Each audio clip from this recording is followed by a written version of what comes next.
देखिए फैक्ट्री में मछली का तेल कैसे बनाया जाता है। फिश ऑयल को बनाने की शुरुआत मछलियों से होती है। मछलियों को नदी या फिर समुद्र से बड़े पैमाने पर पकड़ा जाता है। इस तेल को बनाने में ज्यादातर उन मछलियों का इस्तेमाल किया जाता है जिनमें अधिक मात्रा में तेल होता है। इसीलिए समुद्र से इन्हीं मछलियों को पकड़ा जाता है। इसके बाद इन मछलियों को मछुआरे से खरीद लिया जाता है, जिन्हें ट्रक्स में लोड करके फैक्ट्री में लाया जाता है। यहाँ पर इन मछलियों को अनलोड किया जाता है और इन मछलियों को अच्छे से साफ किया जाता है। फिर 90 से 95 डिग्री के तापमान पर इन मछलियों को पानी में 15 से 20 मिनट तक उबाला जाता है, जिससे जो भी इन मछलियों में गंदगी बची हो वह अच्छी तरह से साफ हो जाए। फिर इस प्रोसेस से गुजरने के बाद यह मछलियां पूरी तरह से सॉफ्ट हो जाती है। अब इन सॉफ्ट हो चुकी मछलियों को एक स्क्रू वाली मशीन में डाला जाता है, जो मछलियों को प्रेस करने का काम करती है। प्रेस होने की वजह से यह होता है कि मछलियों में मौजूद सारा पानी अलग हो जाता है।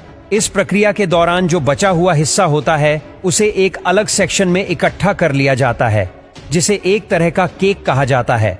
फिर इसे कन्वेयर बेल्ट के जरिए और ज्यादा सूखने के लिए फैक्ट्री के ड्राई आउट क्षेत्र में भेज दिया जाता है। यहाँ पर करीब 75 डिग्री के सेल्सियस पर इसे और भी ज्यादा सुखाया जाता है। इस प्रक्रिया के बाद जो ड्राई फिश का चूरा होता है उसे एक तरह के ग्राइंडर में भेजा जाता है, जो उस चूरे को जरूरत के हिसाब से ऑटोमेटिक तरीके से ग्राइंड कर देता है। इस तरह की कई प्रक्रिया से गुजरने के बाद चूरा बहुत ही ज्यादा गर्म हो जाता है।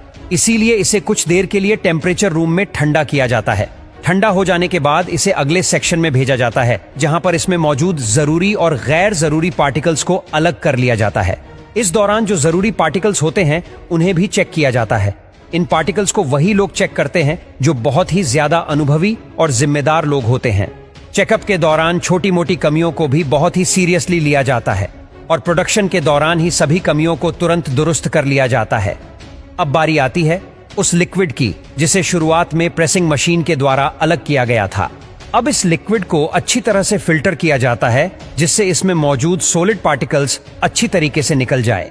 फिर इसके बाद इस लिक्विड को गर्म टैंक में और एक सेंट्रीफ्यूज टैंक में भेज दिया जाता है, जहां इस लिक्विड में से प्रोटीन, वाटर और तेल को अलग कर लिया जाता है। अब इस प्रक्रिया के बाद जो सेल्यूल हमारे पास बचता है उसमें 35 से लेकर 40% प्रोटीन होता है। अब इसके बाद तेल को एनकैप्सुलेशन एरिया में भेज दिया जाता है, जहां पर जेम्स से बने कैप्सूल को तैयार किया जाता है। उसे एक खास तरह के लिक्विड में नहलाया जाता है जो सॉफ्ट जेल की बनती है। हालांकि पहले सॉफ्ट जेल काफी ज्यादा ढीली होती है, लेकिन इसमें लगा तेल जब धीरे धीरे रिमूव होता है तो वह हार्ड होता चला जाता है।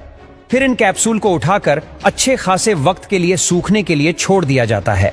उसके बाद इन कैप्सूल को काउंट करने के साथ साथ उनकी क्वालिटी भी चेक की जाती है। फैक्ट्रीज में लगभग हर दिन 50 मिलियन फिश ऑयल कैप्सूल बनाए जाते हैं और फिर क्वालिटी चेक होने के बाद फिश ऑयल को ग्रेड के हिसाब से नाप दिया जाता है। उसके बाद इन कैप्सूल को काउंट करने के साथ साथ उनकी क्वालिटी भी चेक की जाती है। फैक्ट्रीज में लगभग हर दिन 50 मिलियन फिश ऑयल कैप्सूल बनाए जाते हैं और फिर क्वालिटी चेक होने के बाद फिश ऑयल को ग्रेड के हिसाब से नाप दिया जाता है।